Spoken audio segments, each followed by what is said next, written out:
Mr. Chair, I yield 5 minutes to the gentleman from Maryland, the distinguished ranking member of the Financial Services and Gentleman from Maryland is recognized for 5 minutes. Mr. Hoyer.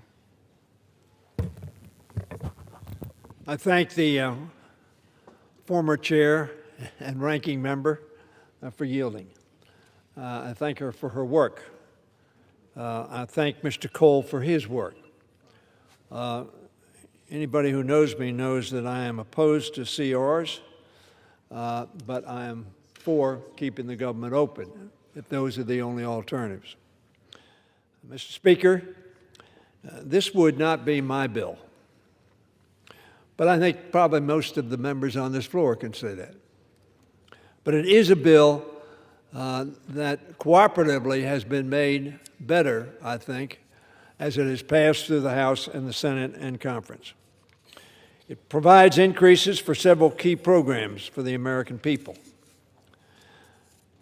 That includes $13 million increase over the fiscal year 25 enacted level for entrepreneurial development programs at the Small Business Administration. The ranking member mentioned that program, but critically important to our communities and to the small business community. This bill also increases funding for election security grants by $30 million. I created that program along with Bob Ney from Ohio when we passed the Help America Vote Act. We all want to make sure our elections are run well. At that point in time, we distributed to the states over $3 billion. This is $45 million for 50 states. Not a lot of money, but it is the proper for the federal government to help pay for the elections that are run by the locals that include United States senators and members of Congress. The Judiciary, Mr. Chairman, receives $584 million, or 6.2% increase over 25 enacted, which is what they asked for. And the reason we wanted to do that is to make sure that the courts can act efficiently, effectively, and justly.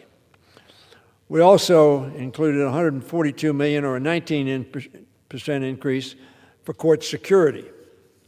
Unfortunately, and we see in our streets today, we are living in an era in which violence is too often repaired to.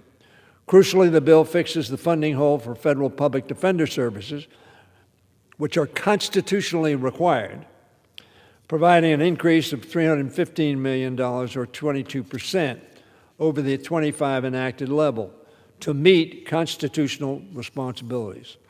Other programs at the Department of Treasury, including the Community Development Financial Institutions, so critical for small communities and communities of little means, were flat funded in their fiscal year 25 enacted level, instead of being eliminated. So while it is not everything we would want, it is a vast improvement over what was requested. Even still, Mr. Speaker, some of my colleagues may notice my lack of enthusiasm for this final bill. This bill is $1 billion, or a 9% cut to the Internal Revenue Service, below the fiscal year 2025 enacted, is particularly concerning to me. And I've made this point, I think, every time we've considered this bill. And I might say that we tried to overcome this deficiency and have not yet done that. It includes a $438 million, or 8% cut to enforcement. Now, what does cutting enforcement mean? It means that we have gone from 9% in looking at tax returns over $1 million to 0.6%. What incentive is that to people who make a lot of money and who try to avoid taxation? The little guy has to pick up the tab. Mr. Speaker, that cut will cost the American people dearly by making it easier for millionaires, billionaires, and corporations to avoid paying the taxes they owe under existing law.